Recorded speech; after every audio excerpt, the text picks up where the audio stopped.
Every day, something dramatic happens in the Caribbean that affects our lives. We'll give you the details. We'll give you the facts on Caribbean Perspective with Eddie Frederick.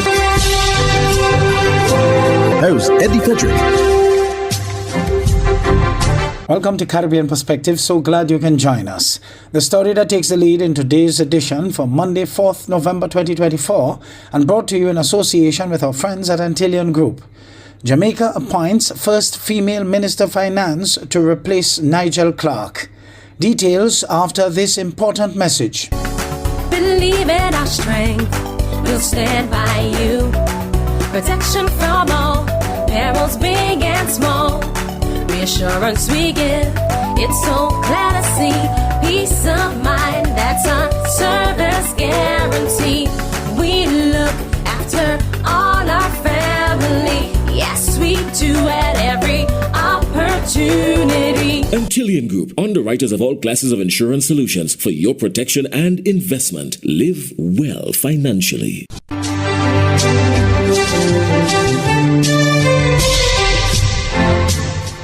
Welcome back. Favour Williams is Jamaica's new finance minister, the first woman ever to hold this role. CVM's reporter Ramon Gordon has more. Early Wednesday, Prime Minister Andrew Holness announced a historic cabinet appointment in selecting Favour Williams as Jamaica's first woman finance minister. The reshuffle follows the departure of Dr. Nigel Clark, who left for the International Monetary Fund today. At a media briefing, Prime Minister Holness praised Williams, a financial expert and former Morgan Stanley analyst, as someone who embodies the fiscal discipline central to his administration's policies. The idea, of course, is to ensure that whoever is in the Ministry of Finance is a disciple. Williams previously held roles in the financial sector and brings extensive experience to the post. Holness believes her background and dedication align well with the government's fiscal objectives. So the decision would also be on the basis of what would be the least disruptive to the operations of the government. And if I were to start to move the ministers around too often, projects that they have started, that they need to see through, things that are important to achieve, that could be disrupted and it could set the government behind. The new cabinet configuration also includes Dr. Dana Morris-Dixon as Minister of Education, Youth and Information, while Matthew Semuda resumes his role as Minister without portfolio in the Ministry of Economic Growth and Job Creation. Holness described these appointments as strategic moves to foster human capital development and economic stability as his administration prepares to, quote, pivot. It's a pivot towards an aggressive pursuit of growth. And believe me when I say we're going to be vicious in that regard. I assure you, I am ready to work tirelessly to continue to make this vision a reality. Ramon Gordon for CVM News. At the conclusion of the Regional Economic Development Symposium, experts highlighted the ongoing challenges of inflation and cost of living increases exacerbated by labor market issues and lingering supply chain disruptions from the COVID-19 pandemic. Miriam Montoute of the DBS News World reports. One of the areas which the final day of the Regional Economic Development Symposium addressed was inflationary pressures and the cost of living. Typically, inflation in the region has been relatively low, according to economists. However, the COVID-19 pandemic altered this trajectory a bit, causing inflation to increase. High inflation decreases the purchasing power of consumers and businesses. It also creates uncertainty and reduces consumers and business confidence. If we look at the rate of unemployment, we see that it would have peaked globally at just under 9% following the pandemic, and the rate of inflation globally has come down since then, with expectations for 2024 and 2025 being a return to the sort of long-term average.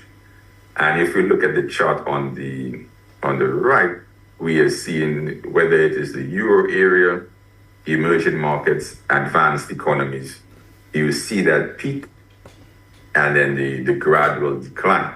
Leonce explains that the sharp rise in the inflation rate was due to labor market challenges and input bottlenecks, where supply chains were simultaneously halted globally. Whenever you have significant demand and very little supply, you are going to see spikes in the price. And in addition to that constriction in the supply of goods and services, because persons could not work and couldn't move, but the demand for these goods and services was still there, you also had the Russia-Ukraine war and the beginning of tensions in the Middle East, which certainly did not help. In an attempt to address the issue of inflation and its impacts, the Ministry of Commerce has taken on initiatives to enhance productivity capacity. According to Wendy Frederick, Director of the Consumer Affairs Department, an increase in production equals more local supplies, which results in higher consumer spending, which will stimulate the economy. She says that there has been special focus on consumer protection, education, and building resilience. Some of the initiatives to enhance domestic production, what we've done, one is the Love St. Lucia campaign. So we're encouraging persons to buy locally. So you would go into the supermarkets and you would see on the shelf a little sign with a heart. So these are locally produced goods.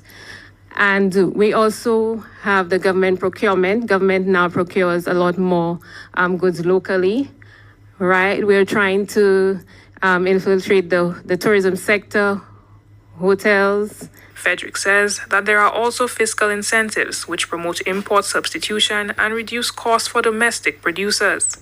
As part of future goals, she says the ministry is looking to enhance and implement new policies to improve resilience and consumer welfare.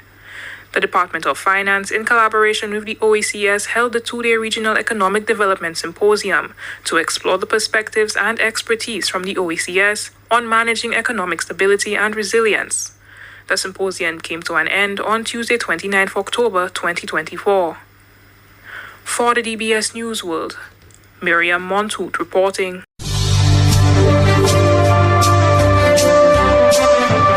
You're listening to Caribbean Perspective with Eddie Frederick, in association with our friends at Antillean Group, underwriters of all classes of insurance solutions for your protection and investment. Live well financially. Is now upon us, so we as Caribbean people need to remember to think safety and be prepared. Avoid venturing outside during a storm or hurricane, especially if there are strong winds. Rooftops and other debris are often blown about and can cause great damage.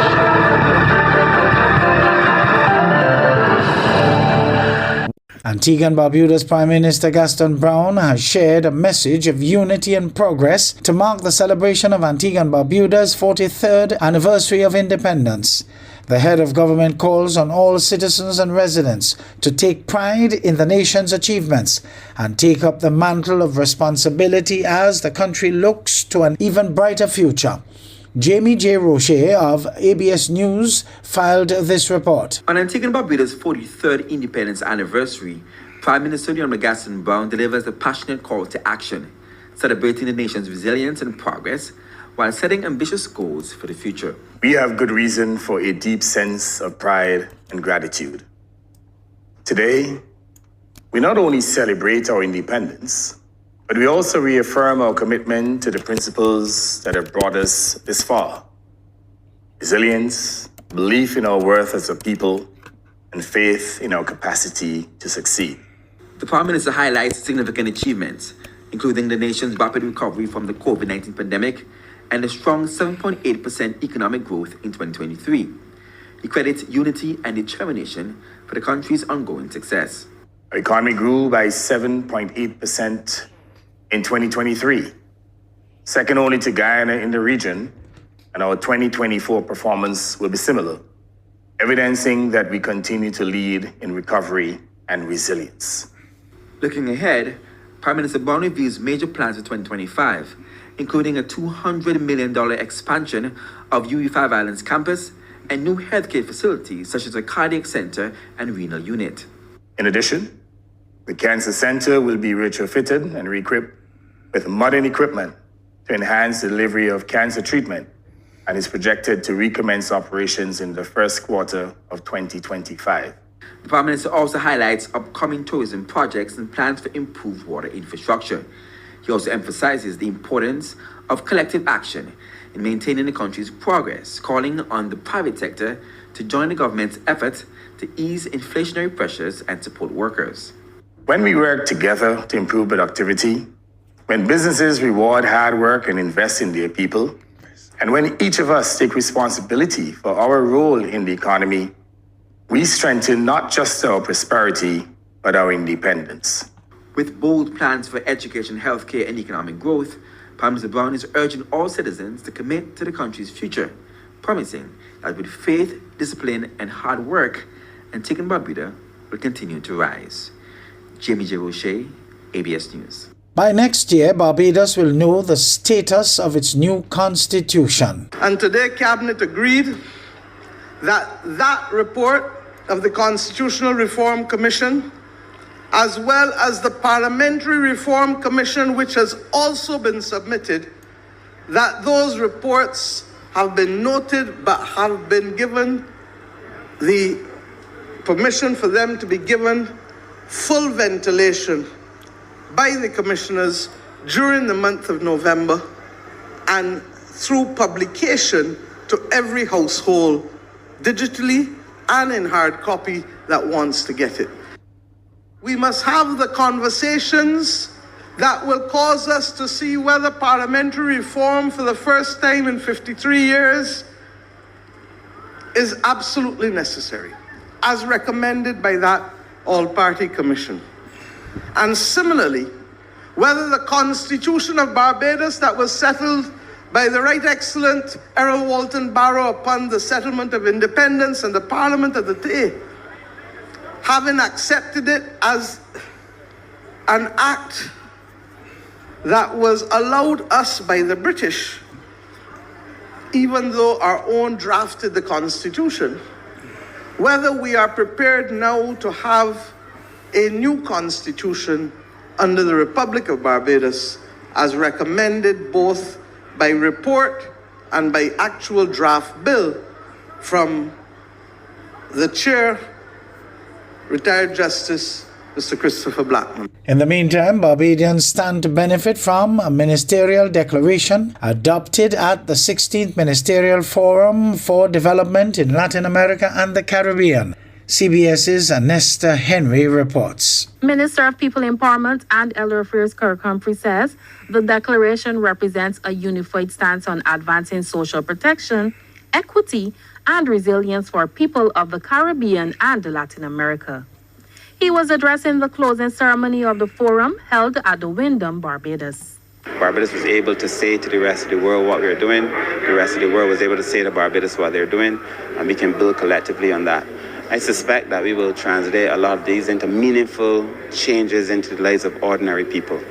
If it is that at the end of the day we come together and we just have a declaration that is a beautifully written declaration, but it doesn't advance the lives of ordinary people, it doesn't move the needle for persons with disabilities, it doesn't move the needle on gender issues and so on, then we would not have achieved anything. Minister Humphrey says the framework will improve the lives of ordinary people. To build social protection, to have the world, because Latin America and the Caribbean is often spoken of together, but we don't often sit together and discuss these issues, Caribbean issues. So climate change, for example, affects us differently than it does Latin America. And so we were able to incorporate a lot of that into the document, and I think it's going to mean that the world has a better place, a better world, particularly for Barbados, particularly for the people of the Caribbean and the people who live here. Government, the United Nations Development Program, and the Economic Commission for Latin America and the Caribbean hosted a forum which zeroed in on complex issues facing the region. And while 2 days of robust discussions have come to an end, Minister Humphrey says the island is proud to have hosted what is being touted as one of the biggest ministerial forums to be held in the world. We recognize that in a climate vulnerable society like Barbados, the persons who are most affected by disasters always are these persons, the most vulnerable. And so for us to be able to come to a conference like this where we have over 22 ministers, I think 27 countries, 57 delegations, and to be able to agree across the region that we can work together progressively on these important issues is important. Administrator of the United Nations Development Program, Akeem Steiner, is thanking participants for making Latin America and the Caribbean be more clearly heard on the world stage. But also investing in that ability to maintain that regional perspective that I think, whether we are in the Eastern Caribbean, whether we are in the Latin American Caribbean region as a whole, can provide so many, I think, positive directions. The forum will reassemble in Brazil next year. Anesta Henry, CBC News.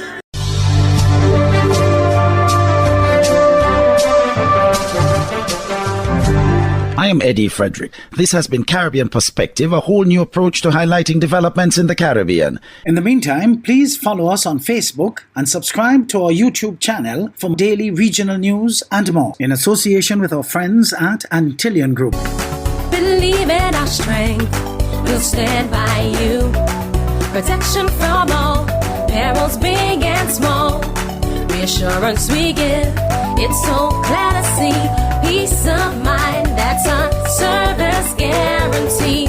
We look after all our family. Yes, we do at every opportunity. Antillian Group, underwriters of all classes of insurance solutions for your protection and investment. Live well financially.